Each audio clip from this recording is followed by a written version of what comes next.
Et salut tout le monde, on se retrouve aujourd'hui pour la suite du moderne et je suis en compagnie de... Del famoso GG. Donc c'est son deck Honda contre un deck Eldratron. Ouais. Problème de tournage, on a que la deuxième partie. Désolé, c'est moi. Parce que donc quand on est en tournoi, c'est la personne de la team qui est en train de se faire filmer qui s'occupe de gérer la caméra vu que les autres jouent en fait. Et j'ai DRP totalement sur l'une des games, donc j'ai remporté la première. Ça je peux le dire. Et là on part pour la deuxième. Donc Eldratron, l'un des ténors, le ténor. Non mais c'est vrai. La vie de ma mère. Et donc là c'est première sur la chaîne, Eldratron, ténor du format. C'est ça. Actuellement c'est le deck le plus puissant du format. C'est simple, c'est Eldra, donc Urzatron tel qu'on l'a toujours connu, sauf qu'on rajoute les Eldrazi de la nouvelle, de la dernière extension de Et Zendikar. pourtant en plus de ça t'as touché tour 1 la fiole, ce qui te met extrêmement bien. Bah ça me vire tout problème de Chalice of the Void et tout problème de contre, parce que ça joue avec les contres aussi. Ouais bien sûr. Donc vu maintenant qu'ils ont Chalice of the Void, ça doit pas coûter grand chose pour eux. Ouais non mais exactement, et puis dans tous les cas Chalice ça me gêne pas tant que ça en soi. Curse Catcher plus Silvergill, donc j'ai gagné pas mal de CA là-dessus. Ouais c'est pas faux. Il sait que j'ai une carte en main, ou je crois que j'avais révélé Curse Catcher. C'est ça, tu as révélé Curse Catcher avant de la jouer, voilà. Donc il sait pas ce que j'ai en main, j'ai pioché une carte, là je suis extrêmement bien dans cette game. C'est ça. On pourrait pas croire comme ça de prime abord que là je suis avec deux body, c'est des 2-1 et un 1. Sauf que là, tour d'après, il y a la fiole qui passe à 2 et j'ai 2 mana d'up, donc il va prendre clairement la fessée. C'est ça. Sachant qu'en plus de ça, t'as toujours pas eu l'upgrade grâce à Exalan, t'es toujours en full bleu. Là oui, exact, tu fais bien de le dire. Je joue mono bleu, je joue toujours pas de Cavern of Souls et je n'ai toujours pas non plus... J'ai toujours pas... Non, c'est pas ta ça. Non, j'ai toujours pas Kopala non plus, Kopala, bien sûr. voilà. Mais c'est lié à Exalan. Oui, bien sûr. Il joue Karn, donc il vient d'avoir les 3 Urza, ce qui lui permet de jouer un sort à 7 sans pression. Avec 3 terrains. Voilà. Super, là je vois. Là. Voilà, donc Karn, vraiment une carte qui va vraiment m'embêter. Mais après, est-ce qu'elle est si bien que ça, pour le coup, vu que t'as une bande bien remplie? Mais en fait t'as 2 body, mais on suppose que tu vas jouer des lords dès le prochain tour. Ouais, en fait, elle est pas mal parce que en gros, elle va lui donner le moyen de respirer, parce que je ne peux pas faire abstraction de Karn. Je voulais juste vérifier si c'était exilé target créature ou permanent. C'est bien target permanent. Donc il peut me casser des terrains, il peut me casser des vials, il peut tout me casser. Surtout qu'il peut le faire dès la sortie quoi. C'est ça, je ne peux pas jouer tant que Karn est sur le terrain. C'est-à-dire je peux pas me dire ouais bah fuck j'attaque que lui. Je peux pas faire ça. Je suis obligé de concentrer mes assauts sur Karn. Donc c'est pas une si mauvaise carte parce que ça lui donne le tempo. C'est-à-dire que tant qu'il a Karn sur le terrain et que je dois m'en occuper, je suis en mode je dois jouer ça et puis c'est tout.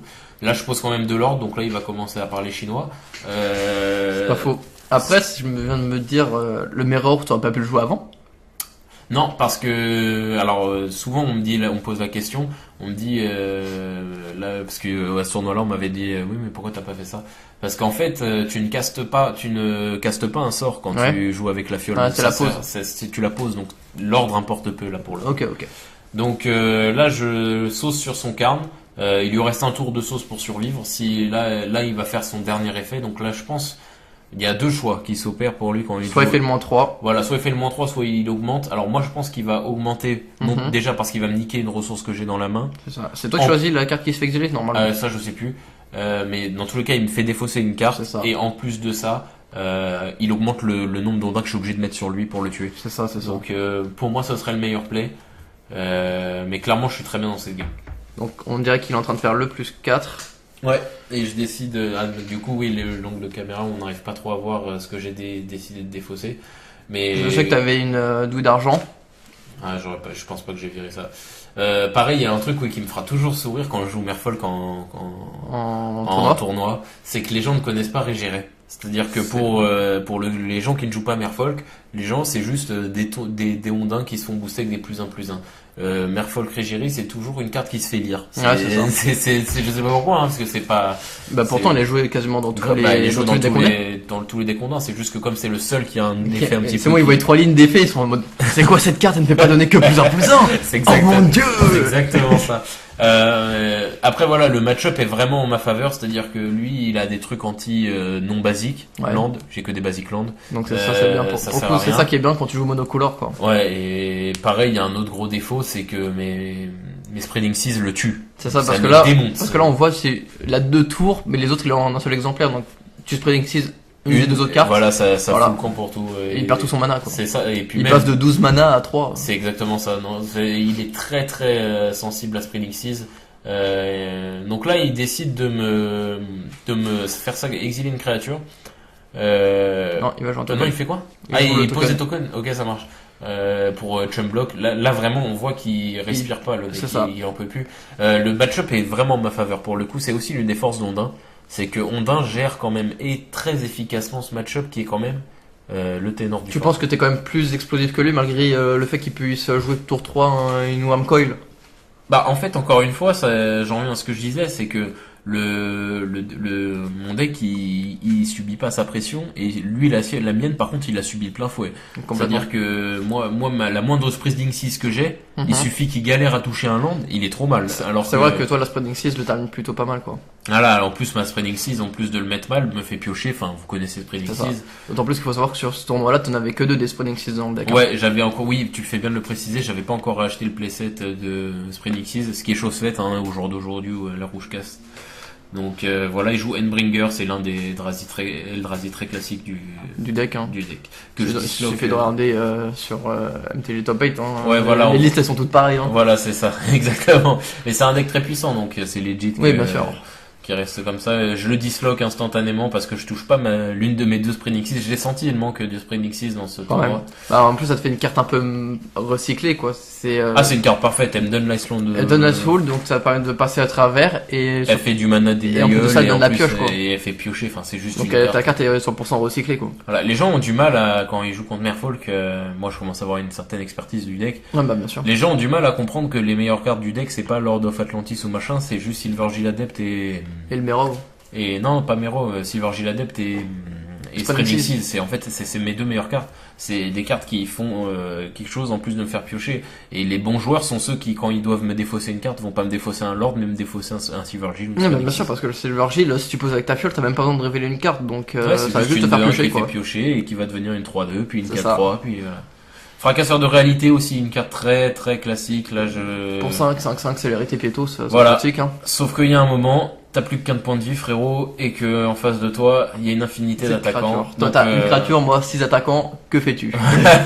Donc c'est ce qu'on appellerait une game académique du deck Merfolk, c'est-à-dire Ouais. que c'est une game c'est une game basique en fait, c'est une game qui va se passer, c'est une game comme ça que ça se passera dans la majeure partie dans ce match-up-là. Ouais, c'est, 80%, 70% des games, ça va être comme ça en fait. Pour toi, quand t'es tombé sur l'Eldratron, tu t'es dit c'est bon, c'est gagné, quoi. Bah ouais, en fait, non parce que j'ai très peu d'expérience dans le moderne Ouais. pour le coup, mais je sais que le match-up m'est favorable. Ouais, bien sûr. On avait beau me dire que le match-up m'était pas favorable parce que j'avais mon voisin qui joue à côté de moi, Ouais, bien il disait oula tu vas prendre cher. Je dis pourquoi Il me dit bah tu vas voir ce qu'il joue et quand je vois qu'il joue le Dratron, bah je comprends pas. Et même quand je remporte la première, mon adversaire il dit à mon voisin, il dit je vois pas pourquoi tu dis que le match-up il est pour lui, il est pour moi.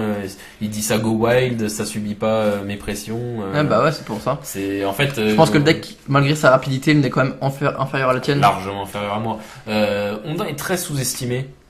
Parce que c'est un deck très vieux. C'est un deck très Donc, vieux et en plus monocolore c'est quelque chose de pas très commun en moderne. Hein. Voilà, et puis en fait c'est surtout le fait qu'il vieillit le deck et que les gens commencent à croire que... Enfin, les gens ont tendance à... Humain. Voilà, bon, humain c'est fort bien sûr, mais les gens ont souvent tendance à apprécier plus la nouveauté qui est pas foncièrement meilleure, Ouais, mais bien juste sûr. parce qu'elle est nouvelle, tu vas plus C'est te ça, focus c'est ça. dessus. Alors qu'Ondin pour moi...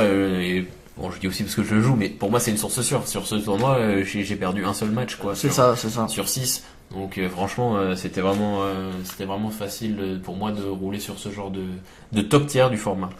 Complètement. Donc voilà, c'est comme ça que se finit cette petite game. Donc c'était pas un BO1, hein, c'était un ça. BO3 que j'ai gagné 2-0 dans le tournoi. On est désolé, hein, c'est all, voilà, c'est toute la faute est sur Gigi. Mais voilà, au moins on a pu vous montrer Eldratron qui est C'est quand ça. même Un deck sympathique, un deck hein. qu'il faut regarder et qu'il faut surveiller. C'est sûr que là c'est pas très représentatif. Non, c'est mais, pas représentatif. ça n'empêche que le deck reste puissant. Hein. Voilà, et c'est un deck qu'il faut regarder, et puis même pour les novices de moderne, de voir un petit peu quelles sont les cartes qui se jouent vraiment de manière récurrente C'est en ça. moderne. C'est pas seulement le petit deck un peu, Fatal un peu Flush, hein. voilà, un peu pimpé du mec de ton petit tournoi local. Non, non, les vrais decks du format, c'est ce genre de deck, c'est Eldratron. Complètement. Donc voilà, c'est comme ça que se finit cette petite game, un petit 2-0 pour ma part. Je suis assez content. On espère que les vidéos modernes vous plaisent toujours autant, parce que nous on adore ça. Complètement. Et puis voilà, et puis Atom, c'est quelque chose d'autre à rajouter? Bien sûr. Sur ce, je vous invite à lâcher un pouce bleu, un commentaire si vous avez quoi que ce soit à dire. Oui. Vous abonner à la page Facebook, il y a beaucoup d'infos. Vous Ouais, abonner à la chaîne YouTube et partager nos contenus à tout fan de Magic. Ouais, voilà, c'est ça. On vous remercie l'Assemblée. Allez, à mercredi prochain. Salut Salut tout le monde.